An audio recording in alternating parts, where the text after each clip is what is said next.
PM Modi ने कहा है कि बंगाल कई संकटों से जूझ रहा है। हिंसा और अराजकता, महिलाओं की असुरक्षा, युवाओं में बेरोजगारी, व्यवस्था में गिरता भरोसा और गरीबी के अधिकार छीनने वाली राजनीति। उन्होंने शिक्षक भर्ती घोटाले को लेकर टीएमसी पर शिक्षा व्यवस्था को बर्बाद करने का आरोप लगाया।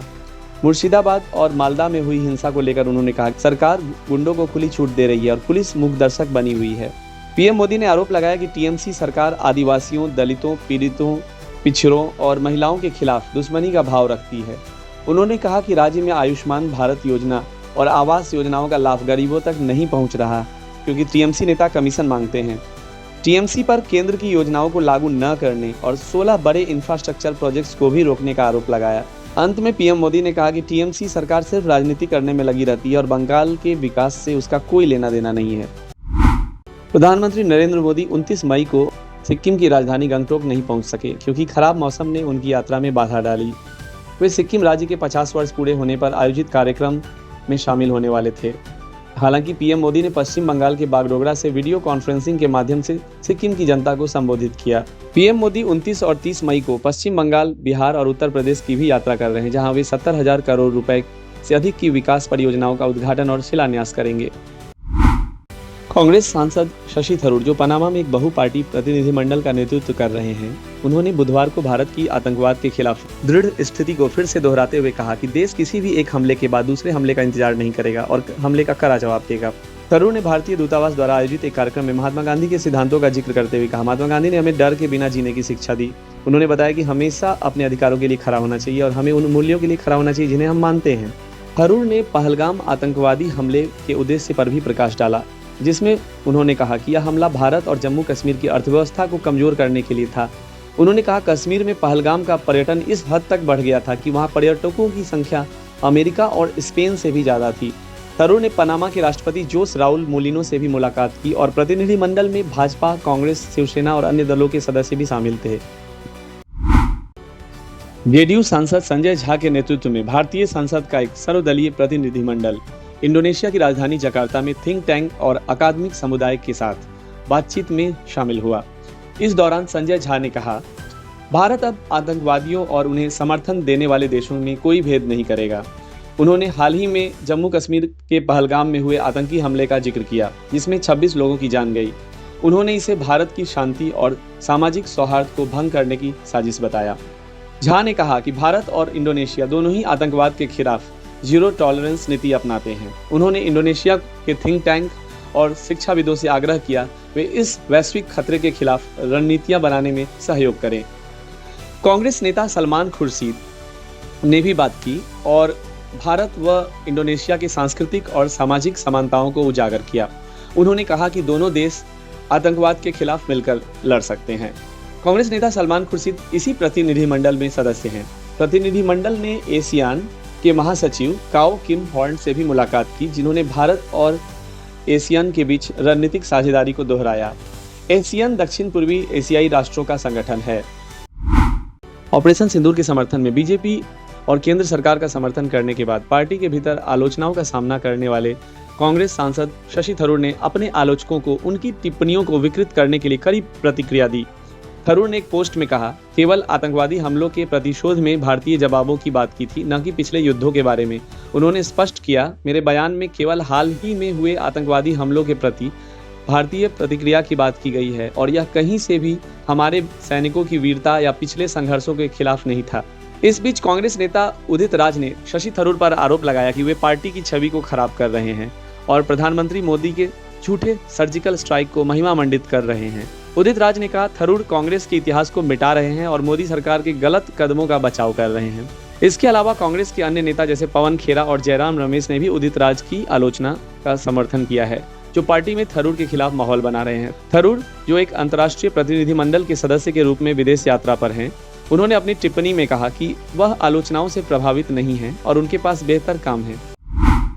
भारतीय जनता पार्टी बीजेपी के सांसद निशिकांत दुबे ने कांग्रेस पर हमला करते हुए आरोप लगाया कि भारत और पाकिस्तान के बीच 1988 में हुई न्यूक्लियर डील अमेरिका के दबाव में हुई थी। दुबे ने ट्विटर पर एक कथित रूप से डिक्लासिफाइड पत्र साझा किया, जिसमें उनका दावा था कि यह पत्र अमेरिकी राष्ट्रपति रोनाल्ड रीगन ने तत्कालीन प्रधानमंत्री राजीव गांधी को भेजा था। दुबे के अनुसार भारत ने पाकिस्तान के तत्कालीन राष्ट्रपति जनरल जिया से अमेरिका के दबाव में बातचीत की थी और बातचीत का एजेंडा भी अमेरिकी राष्ट्रपति ने तय किया था। टेस्ला के सीईओ एलोन मस्क ने गुरुवार को ट्रंप प्रशासन से एक विशेष सरकारी कर्मचारी के रूप में इस्तीफा दे दिया। इस दौरान उन्होंने अमेरिकी राष्ट्रपति डोनाल्ड ट्रंप का आभार व्यक्त किया, जिनकी मदद से उन्हें सरकारी खर्चों में कमी लाने का मौका मिला। मस्क ने एक्स पर पोस्ट करते हुए कहा, जैसा कि मेरा विशेष सरकारी कर्मचारी के रूप में कार्यकाल समाप्त हो रहा है, मैं राष्ट्रपति डोनाल्ड ट्रंप का धन्यवाद करता हूं, जिन्होंने मुझे सरकार के व्यर्थ खर्चों को कम करने का अवसर दिया। डीओजी मिशन समय के साथ मजबूत होगा क्योंकि यह सरकार के सभी क्षेत्रों में एक जीवन शैली बन जाएगा। मस्क ने बुधवार को यह भी कहा कि वह 24/7 काम पर ध्यान केंद्रित कर रहे हैं और कॉर्पोरेट जीवन में वापस लौट आए हैं। टेस्ला की बिक्री घट रही थी और साइबर ट्रक के फ्लॉप होने का खतरा मंडरा रहा था। सोशल मीडिया साइट एक्स में ऑपरेशन समस्याएं आ रही थी और स्पेसएक्स के हालिया लॉन्च में भी विफलता का सामना करना पड़ा है। इस्तीफे के बाद निवेशक यह देखकर राहत महसूस कर रहे हैं कि मस्क अपने मुख्य कार्यों पर ध्यान केंद्रित कर रहे हैं। वैसे टेस्ला के शेयरों में पिछले महीने 25% की वृद्धि हुई है। पनामाई विदेश मंत्री जेवियर मार्टिनेज आचा ने बुधवार को जम्मू और कश्मीर के पहलगाम में हुए आतंकवादी हमले की कड़ी निंदा की, जिसमें 26 लोग मारे गए थे। आचा ने पनामा की ओर से आतंकवाद के खिलाफ लड़ाई में भारत का समर्थन जताते हुए कहा कि कोई भी देश जो आतंकवादियों के लिए सुरक्षित स्वर्ग बने, उसे निंदा करना चाहिए। उन्होंने कहा कि हम कश्मीर में हुई घटना की निंदा करते हैं और इसके साथ ही उन्होंने कहा, हम आतंकवाद के खिलाफ भारत के साथ खड़े हैं। हम आतंकवाद को सहन नहीं कर सकते और न ही आतंकवाद का समर्थन करने वाले देशों को सहन करेंगे।